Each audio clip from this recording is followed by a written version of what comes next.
करते हैं, लेकिन हम लोगों को अर्थ मतलब उसकी अवधारणा स्पष्ट नहीं होती है। जैसे कल्पना शब्द का प्रयोग हम बार बार करते हैं कि बिना कल्पना के कविता नहीं लिखी जा सकती है, और कविता को तो छायावाद के कवियों ने कल्पना के कानन की रानी कहा है। समझे? कानन यानी वन, ठीक है, और उसकी रानी है। बिना कल्पना के कविता नहीं लिखी जा सकती है, और केवल कविता ही नहीं, बिना कल्पना के साहित्य भी नहीं लिखा जा सकता है। लिखा जा सकता है? बिल्कुल नहीं, ठीक है। तो जो पढ़ रहे हैं हम फैंटेसी भी एक कल्पना है, ठीक है। और जिस शब्द से ये बना है फैंटेसिया, फैंटेसिया का मतलब भी होता है झूठ। हम प्रायः कल्पना का अर्थ झूठ से ही लगाते हैं, जो यथार्थ का विपरीत है कल्पना, यही ना। कल्पना और यथार्थ में हम कहेंगे कि यथार्थ तो सच है और कल्पना जो है वो झूठ है। ऐसे ही हम इन बाइनरी में इन दोनों का प्रयोग करते हैं। तो यूनानी शब्द जो है फैंटेसिया से ही बना है आपका फंतासी, जो कहते हैं हम लोग फैंटेसी, अंग्रेजी में फैंटेसी कहते हैं, और इसको हम लोग थोड़ा सा इसका अगर हिंदीकरण कर देते हैं तो फंतासी हम कहते हैं। तो यह जो फैंटेसी है, इसका संबंध किससे है? साहित्य में जब ये फैंटेसी आती है तो ये झूठ नहीं होती है ना, क्योंकि साहित्य हमेशा यथार्थ पर ही आधारित होता है, वो बेस्ड होता है ना, यथार्थ पर ही बेस्ड होता है। और जब ऐसा लगता है जैसे बिंब है, प्रतीक है, मिथक है, फैंटेसी है, सब क्या है? सब आपके टूल्स हैं, पोएटिक टूल्स हैं, उपकरण हैं, ठीक है, जिसके द्वारा कविता का निर्माण होता है। जैसे हमारे पास कुछ उपकरण होते हैं ना, जैसे किचन में है तो चाकू है, उसके बाद आपका वो फरसा होता है, चॉपिंग बोर्ड होता है, सब उपकरण है ना, जिसकी मदद से सब्जी बनेगी, कढ़ाई, छोलनी सब आ जाएगा उसमें, है ना। तो वैसे ही कविता में भी टूल्स होते हैं जिनसे कविता बनती है। और जितनी चीजें हैं, ये फैंटेसी हो, बिंब हो, मिथक हो, प्रतीक हो, सब में कल्पना होती है। जो हम शब्दों का प्रयोग करते हैं कविता में, उसमें भी कल्पना होती है, क्योंकि हम जो कहते हो तो लिख नहीं देते हैं ना। जो कविताएं हैं वो फोटोग्राफी नहीं है। हालांकि जो अति यथार्थवादी आलोचक रहे, उनका कहना था कि जैसा सच है वैसा बिल्कुल उसी तरह हूबहू लिख दीजिए। नग्न यथार्थ, जैसे मैला आंचल के बारे में पढ़ते हैं ना कि यथार्थ को नग्न रूप में रख दिया गया है, सारे वर्जित संबंध उसमें हैं, ठीक है। ऐसा आलोचक, हालांकि वैसा है नहीं, लेकिन आलोचक ऐसा कहते, ज्यों का त्यों हम यथार्थ को रख देंगे तो नग्न यथार्थ हो जाएगा। लेकिन यथार्थ को ऐसे रखना काम्य नहीं माना जाता है, उचित नहीं माना जाता है, ठीक है। तो यथार्थ को अभिव्यक्त करने के लिए हमेशा साधनों की तलाश रचनाकार करता है, ठीक है ना। कल्पना भी एक टूल्स है जिसके द्वारा वो यथार्थ को अभिव्यक्त करता है, प्रभावशाली तरीके से, सृजनात्मक तरीके से। जैसे अरिस्टोटल कहते थे, अरस्तु कहते थे कि ये जो साहित्य है, कविता है, वो यथार्थ का ज्यों का त्यों हूबहू नकल नहीं है, वो उसका पुनर्सृजन है। कोई चीज यथार्थ है, अगर हम उस पर कविता लिखते हैं तो हम फोटोग्राफी की तरह ज्यों का त्यों नहीं रख देते हैं, हम उसका पुनर्सृजन करते हैं, रिक्रिएट करते हैं। कैसे पुनर्सृजन करते हैं? हम उसमें कल्पना का प्रयोग करते हैं। बात समझ रहे हैं ना? कल्पना का हम प्रयोग करते हैं, ठीक है। जैसे मान लीजिए कि कोई कविता हम देखते हैं, जैसे कि आप बताइए कोई कविता है, कामायनी आप पढ़ रहे हैं ना, कामायनी, ठीक है। अब उसकी शुरुआत ही देखिए, हिमगिरी के उत्तंग शिखर पर बैठ शिला की शीतल छां, एक पुरुष भीगे नैनों से देख रहा था प्रलय प्रवाह, है ना। ऊपर हिम था, नीचे जल था, एक तरल था, एक सघन, एक तत्व की ही प्रधानता, कहो उसे जड़िया चेतन। अब यहाँ पर देखिए, अगर बिल्कुल यथार्थ ऐसा हो तो यो यथार्थ डरावना होगा ना। चारों ओर बिल्कुल बर्फ ही बर्फ है, पूरी धरती पानी में डूबी हुई है, और एक पुरुष जो है मनु, वो पहाड़ की चोटी पर बैठा हुआ है भीगे नैनों से। ये क्या कोई सुखद स्थिति है? यथार्थ में हो तो ये दुखद होगी ना, लेकिन जब हमने पढ़ा या आपने अभी सुना तो आपको दुखद लगा ना? दुखद नहीं लगा आपको, उसमें भी एक आनंद मिला कि नहीं? आनंद मिला ना।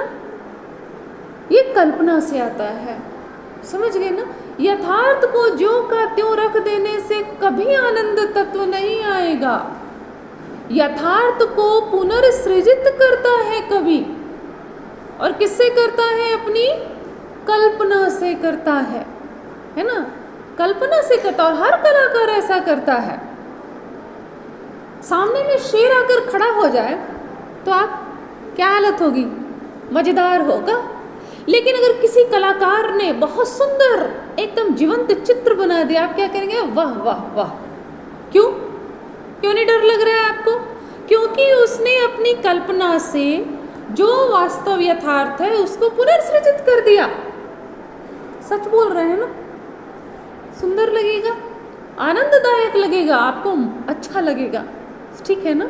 तो काव्य यही करता है, जो कहते हो यथार्थ को नहीं रखता है, उसको थोड़ा सा बदल देता है ना। और ये बदलने का काम किससे होता है? ये कवि की कल्पना शक्ति से होता है ना। और यही कल्पना है जिसमें फर्क आ जाता है एक कवि में और दूसरों में। कवि में ये क्षमता अधिक होती है ना। अब आप पूछेंगे कि भाई कल्पना पे इतना व्याख्यान, कल्पना है क्या है कल्पना? कभी सोचा है? मन में तरह तरह की कल्पनाएं आती है ना। कुछ कल्पनाएं घोड़े के पंख लग गए हैं, है ना, और आप उस पर बैठ करके उड़े जा रहे हैं, कल्पना है ना। सूरज है, ठीक है। अभी कोई कविता पढ़ रहे थे, न कवि याद रहते न कविता, अब अतुकांत कविताओं में। अब उसमें है कि जो सूरज है उसको तंदूर से, तंदूरी सूरज, अब उससे कल्पना है ना कवि की कि तंदूर भी लहकता हुआ होता है और सूरज भी लहकता हुआ लगता है। तंदूर भी गर्म है, सूरज भी गर्म है, तो उसने उसकी तुलना तंदूर से कर दी, ठीक है, कर दी ना। तंदूर वो भट्ठी जो होती है, तंदूरी जिसमें बनती है ना, भट्ठी जो होती है, ठीक है। और वो तंदूर कांड हुआ था ना बहुत पहले, तो देखिएगा कुछ क्राइम था, हटाइए क्राइम की बात क्या करें, ठीक है। तंदूर शब्द उसी से ज़्यादा, मतलब कुछ ऐसा हो जाता है ना उठपटांग, तो वो शब्द बड़ा प्रचलित हो जाता है, ठीक है। तो हम लोग भी तंदूर शब्द उससे उसी समय परिचित हुए, हम लोग भी छोटे थे उस समय, ठीक है। तो खैर तंदूर, अब सूरज की तुलना तंदूर से कर दी गई ना। अब आंखों की तुलना कर देते हैं टिमटिमाती हुई दिए की बाती से कर दिया। कल्पना है ना, हमने आंखों में टिमटिमाता हुआ दिया देख लिया, ठीक है। आंखें क्या है, ठीक है। बिहारी की रचनाओं में जो होठ हैं ठीक है, और उसके भीतर जो दांत हैं उसके अनार के दानों से उसने कल्पना कर ली, अनार के दानों से, है ना। तो ये कल्पना शक्ति होती है जो कि कविता को अलग बनाती है, खास बनाती है, ठीक है। जिंदगी के बारे में सब जानते हैं, गाना लिख दिए, एक प्यार का नगमा है, मौजों की कहानी है ना। जिंदगी और कुछ नहीं, क्या है, तेरी मेरी कहानी है, ठीक है, मौजों की रवानी है, ठीक है। अब ये कवि की कल्पना है ना कि उसने जिंदगी को मौजों की रवानी, लहरों का आना और जाना, उठना गिरना, उठना गिरना, कल्पना है। फिल्म के गाने भी कल्पना से होते हैं, ठीक है। कल्पना, सुंदर सुंदर कल्पना। एक नीरज गो है, उनका ये गीत था, पता नहीं कौन फिल्म का था, मेरा प्यार है चूड़ी जैसा इसका और न छोड़। अब कितना सुंदर बिंब है, ये पिक्चर का बिंब है, लेकिन चूड़ी से बिंब होना कि मेरा प्रेम जो है वो चूड़ी की तरह है, न इसका और है न उसका छोर है। समझ गए ना। तो कल्पनाएं कुछ भी हो सकती है ना। तो कल्पनाएं जो होती है ना वो कविता को कविता बनाती है। हम चीजों को देखते हैं, ठीक है। अब जैसे एक और सारे तरह के भाव व्यक्त हो सकते हैं। अगर इसमें प्रेम भरे कोमल भाव हैं तो कठोर भाव भी कविता से व्यक्त होते हैं ना। आंखों से अंगार फूट रहे हैं, मैं ज्वालामुखी के मुंह पर बैठा हूं। संभव है कोई ज्वालामुखी के मुंह पर बैठ जाएगा जी ना, बैठेगा। अब वो जो एक है मृदुला गर्ग का उपन्यास, उसमें नायिका पूछती है नायक से, विसुवियस पर भुट्टा सेका है। विसुवियस जो ये था ज्वालामुखी, भुट्टा सेका है, ठीक है। तो ये बिंब कहां से आए? कल्पना से ना। बिंब हमेशा कल्पना से बनते हैं, और कविता जितनी बिंबात्मक होती है ना उतनी अच्छी होती है। पढ़ने में तब ना मजा आएगा, कल्पना होती है। यहां तक कि हम शब्दों का जो संयोजन करते हैं उसमें भी कल्पना होती है। बिना उसके शब्दों का संयोजन होगा? नहीं होगा, होगा नहीं ना।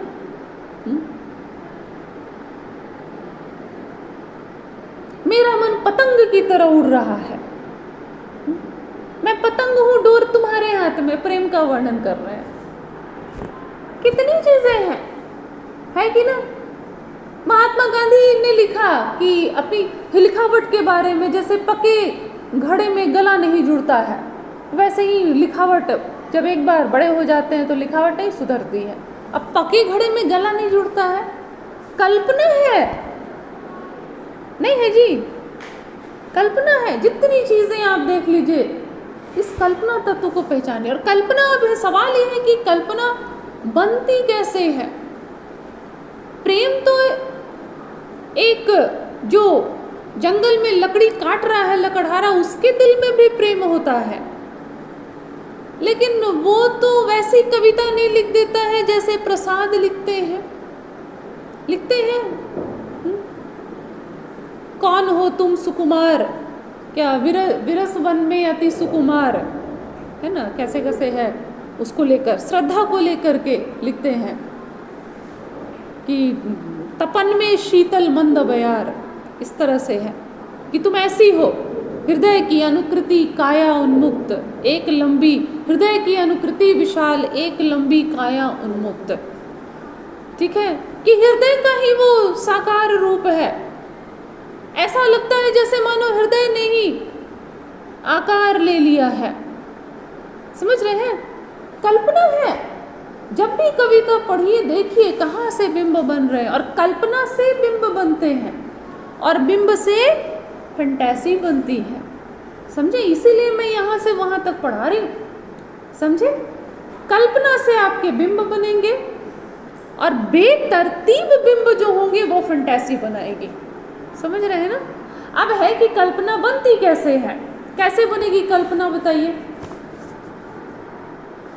देखिए, कॉलरिज जब कल्पना पर विचार करते हैं ना, तो वो कहते हैं कि जो कल्पना होती है सभी में होती है। ऐसा नहीं है कि सामान्य मनुष्य की कल्पना कुछ और होगी और कलाकार कवि की कल्पना कुछ और होगी। नहीं, ऐसा नहीं होता है। उनका कहना है कि थोड़ा कल्पना का जो होती है ना, उसकी इंटेंसिटी कवि में ज़्यादा होती है, लेकिन होती सब में है। होती है ना, सब में होती है कल्पना। ठीक है। अब देखिए, कल्पना कैसे बनती है। होता यह है कि जब हम संसार की चीज़ों के संपर्क में आते हैं तो हमारे मन पर उसका इम्प्रेशन बनता है। इम्प्रेशन यानी प्रभाव होता है ना, इम्प्रेशंस होते हैं। हम इम्प्रेशंस को ग्रहण करते हैं, और किन चीज़ों से ग्रहण करते हैं? अपनी इंद्रियों से। आँख से देखते हैं, कान से सुनते हैं, जीभ से स्वाद लेते हैं, नाक से सूंघते हैं और त्वचा से स्पर्श करते हैं। तो जब हम ये इम्प्रेशंस ग्रहण करते हैं, प्रभाव ग्रहण करते हैं, तो हम चीज़ों का ज्ञान प्राप्त करते हैं ना। ज्ञान प्राप्त करते हैं ना। लेकिन कल्पना में यह होता है कि जब हम इन चीज़ों का ज्ञान प्राप्त कर लेते हैं तो हम उससे कुछ नया बना देते हैं। ठीक है ना। जैसे लिखती है अनामिका कि नमक दुख है धरती का और उसका स्वाद भी। ठीक है। आदमी का हृदय है नमक का पहाड़, ऐसी कुछ पंक्ति है। ठीक है, नमक का पहाड़। तो अब यहाँ पर नमक का पहाड़ ये कल्पना हुई ना, क्योंकि नमक होता है, पहाड़ भी होता है, लेकिन नमक का पहाड़ नहीं होता। पहाड़ के भीतर वो नमक, शायद वो पहाड़ी नमक कुछ हो, लेकिन नमक का पहाड़ तो नहीं होता है। पहाड़ होता है, नमक भी होता है।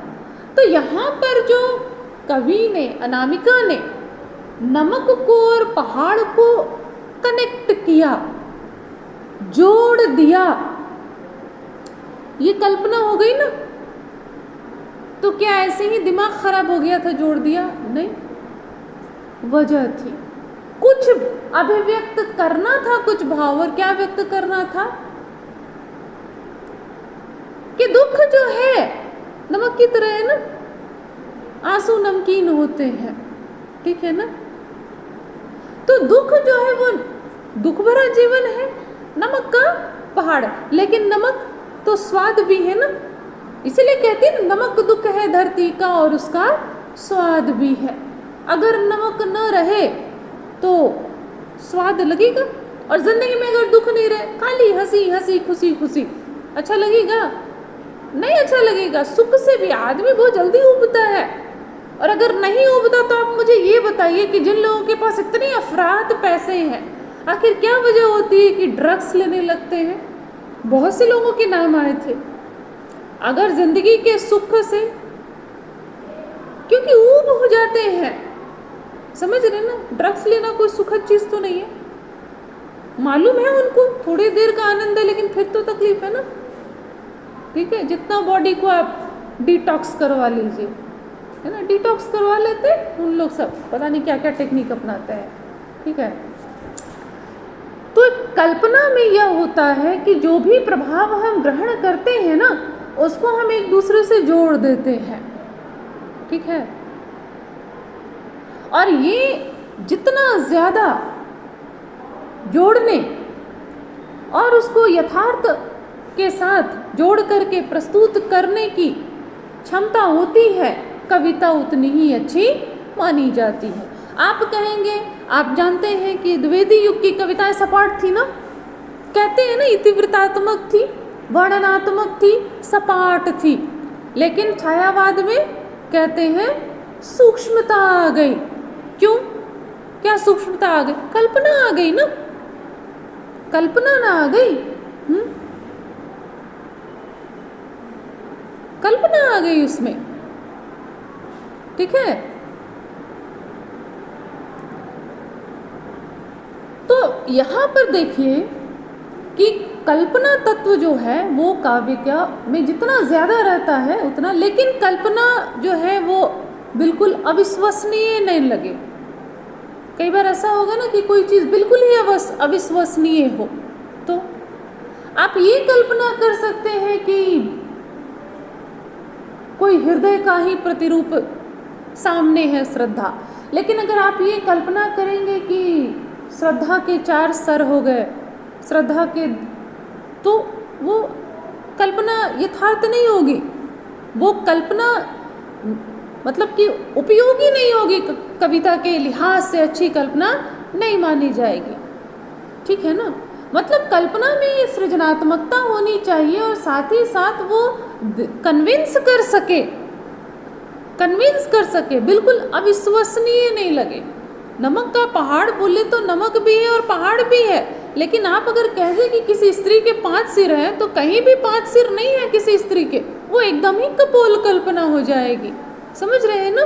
तो चीज़ें लगी जो यथार्थ हो, ठीक है ना। पंत कहते हैं कि मृदु मंद मंद मंथर मंथर लघुतरणी हंसनी सी सुंदर, ठीक है। तिर्रही खोल पालों के पर, तो नौका जो है उसको हंस बोलते हैं और जो पाले हैं उसको उसके पर बोलते हैं। तो नौका भी होती है, उसके पाल भी होते हैं, है ना, होता है ना, पाल ऊपर जो लगा रहता है, और हंसनी भी होती है, उसके पंख भी होते हैं, नौका भी तैरती है, सच्चाई है ना, बिल्कुल कपोल कल्पित नहीं है।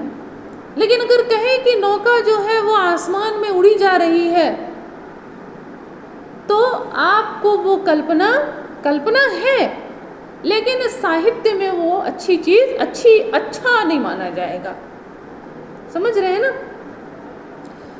तो ये चीजें हैं। अब देखिए, कल्पना से बिंब बनता है, मैंने कल्पना आपको बताई ना।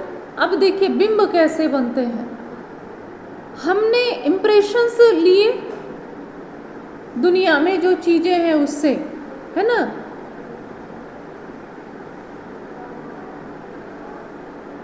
लेकिन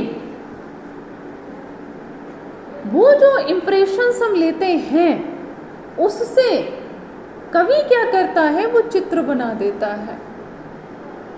जैसे एक चित्र होता है, उसकी रेखाएं स्पष्ट होती है, ठीक है, वैसे ही अगर शब्दों के द्वारा किसी का वर्णन इस प्रकार से किया जाए कि उसका चित्र उपस्थित हो जाए, ठीक है।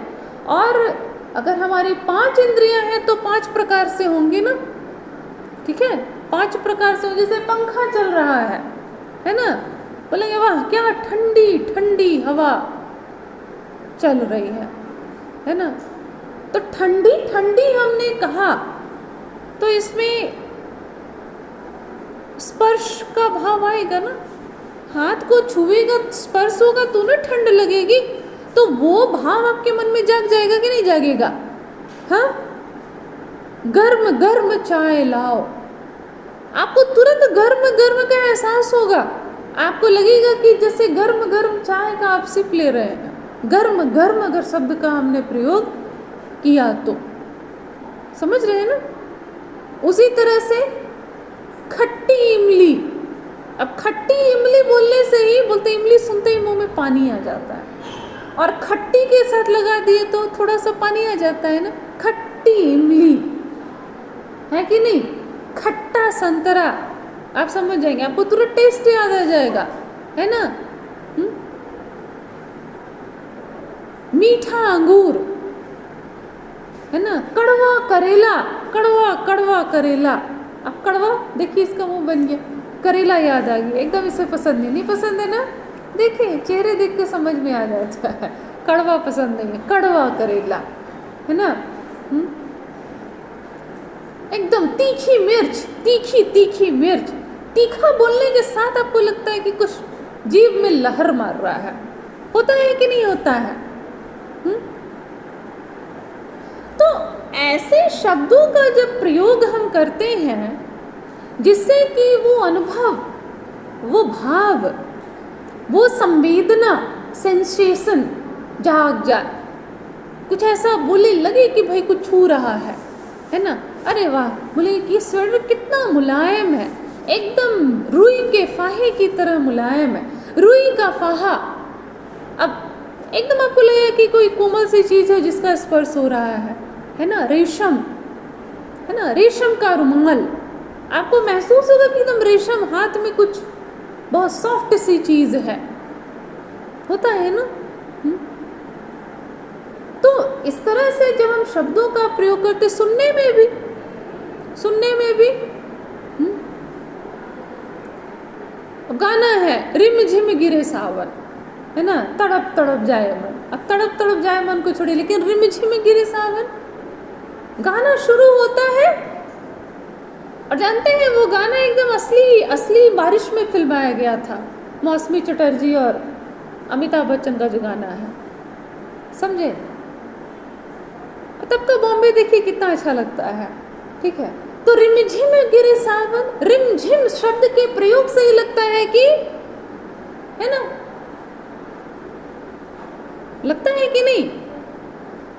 और इधर देखिए, बसता है जल तरंग टीन की छत पे जब मोतियों जैसा, है ना, बरसे, तो लगता है जैसे कि टीन की छत पर वर्षा की बूंदें टप टप टप टप जल तरंग की तरह बज रही है, कान में लगता है कि नहीं लगता है, लगता है ना। तो ये होता है बिंब, ठीक है, बहुत शास्त्रीय तरीके से नहीं बताया, उदाहरण दे करके। इसी तरह से बाकी